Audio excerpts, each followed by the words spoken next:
కాంగ్రెస్ పాలన ఏం మంచిగా లేదండి. ఇప్పటి వరకు ఇచ్చిన హామీలు ఏవి నెరవేర్చలేదు. ఖాళీ ఒక్క బస్సు ఒక్కటి ఫ్రీ ఒక్కటి చేసిండు. మా ఆటోలకు అన్యాయం చేసిండు, అందరికీ అన్యాయం చేసిండు. ఇప్పటి వరకు అన్ని ధరలు అన్నీ పెరిగి ఉన్నాయి. వీటిని నియమించే ఏం లేదు. మా ఆటో వాళ్ళకు 1000 రూపాయలు ప్రతి నెల ఇస్తా అన్నారు, అవి కూడా లేవు. పింఛన్లు కూడా ఇస్తలేరు. రైతు బంధు ఇస్తా అని చెప్పి రైతు బంధు కూడా ఇవ్వట్లేదు. 2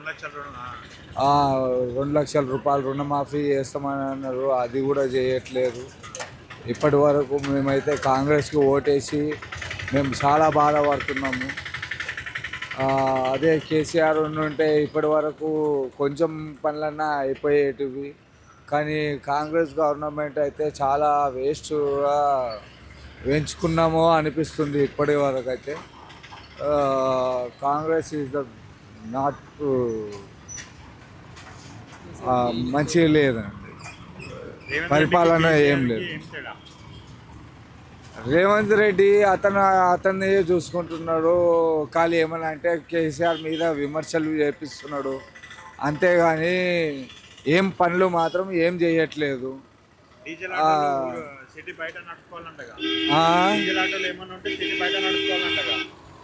ఇప్పుడు మొత్తం ఆటోలన్నీ తీసేసి మొత్తం బయట నడిపించుకోవాలని అంటే ఎన్ని సంవత్సరాల నుంచి మేము ఇక్కడ నడిపించుకుంటూ పిల్లల్ని చదివించుకుంటూ అది చేసుకుంటూ ఉన్నాము. ఒకటేసారి బయటికి వెళ్ళమంటే ఎక్కడ బతుకుతాము? ఉన్న ఇల్లులు కూడా గులగొట్టేస్తున్నాడు.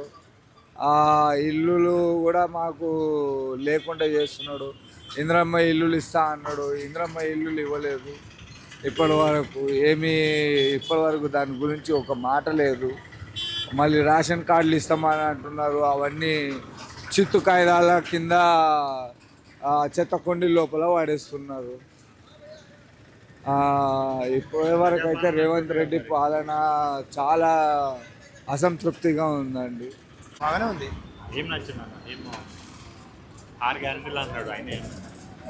6 గ్యారెంటీలు అంటే అన్నీ అమలు కాలేదు. ఇంకా రైతులకైతే రుణమాఫీ అయింది.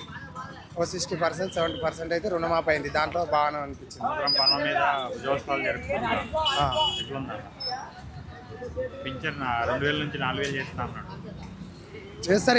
ఇంకా కాలేదు అవి.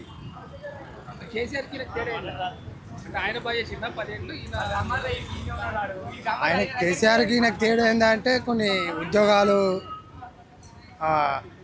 ఇప్పుడు వచ్చిన రికమెండెడ్గా ఇప్పుడు కొన్ని ఉద్యోగాలు ఇచ్చిండు. ఈ ఎగ్జామ్స్ కానీ ఏమో ఎగ్జామ్స్ పెట్టారు కదా, ఏంటి ఎగ్జామ్స్ కూడా పేపర్లు లీక్ అవుడు, విద్యార్థులకు కూడా చాలా ఇబ్బంది అయినాయి. ఇప్పుడు రాగానే వాళ్ళు డిఎస్ఆ ఏదో ఒక ఎగ్జామ్స్ నడిపించారు. రీబాస్ అంటే బాయ్స్కి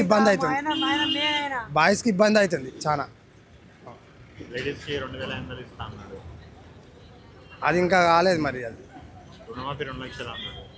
2 లక్షలు కూడా నిన్న కూడా చెప్పిండు కదా, అది కంపల్సరీ 100% చేస్తామని అసెంబ్లీలో చెప్పిండ్రు కదా. వాళ్ళు వచ్చి 1 year అవుతుంది కదా.